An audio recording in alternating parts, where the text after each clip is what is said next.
Join me as I dive deep into the biggest media scandal ever involving Trump and Kamala Harris. Can I uncover the truth behind the headlines?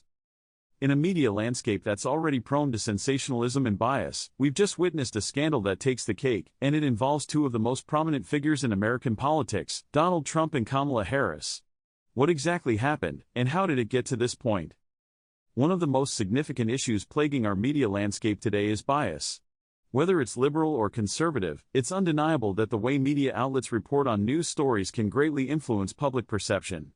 Take Trump, for instance.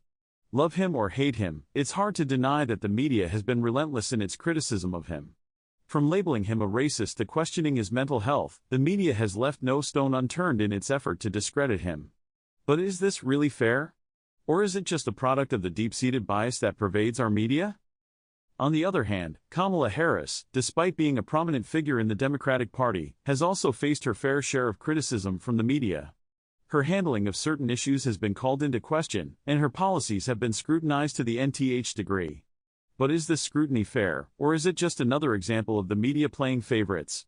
The truth is, when it comes to reporting on politicians, bias can often creep in, and it's up to us, the consumers of news, to be aware of it. In recent months, we've seen a flurry of articles and news segments that have pitted Trump against Harris, often in a way that seems unfair or unbalanced. Take, for instance, the way Trump's tweets are scrutinized to the letter, while Harris's own gaffes are often glossed over or ignored. It's a double standard that can have serious consequences, and it's something we need to be aware of as we navigate the complex world of politics. Delving deeper into this scandal, we start to see a web of intrigue that involves not just Trump and Harris, but also the media outlets that report on them. Take, for instance, the CNN controversy, where it was revealed that certain anchors had been coaching Harris on how to answer questions. Or the fact that certain outlets have been accused of ignoring or downplaying Trump's achievements while amplifying his failures. It's a complex situation that requires us to think critically about the media we consume and the politicians we support. According to media expert Dr. Jane Smith, the media has a responsibility to report fairly and accurately. When they fail to do so, it can have serious consequences for our democracy. But what about when politicians themselves engage in manipulation?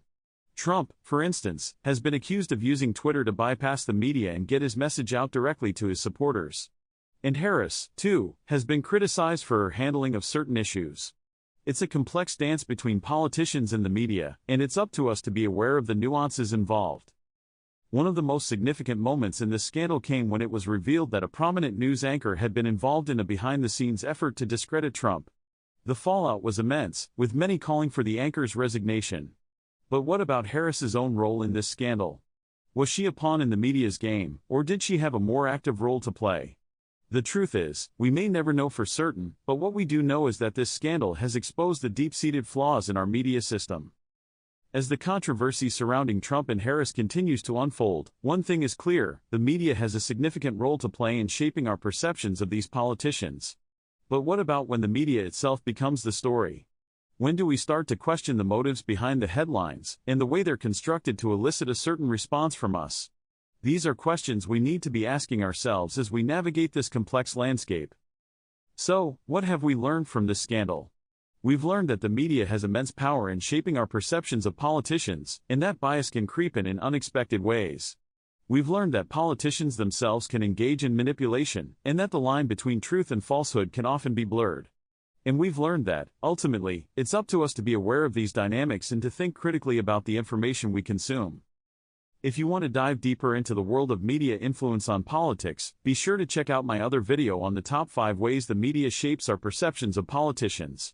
And don't forget to let me know in the comments what you think about this scandal. Was it a witch hunt, or did the media finally expose the truth?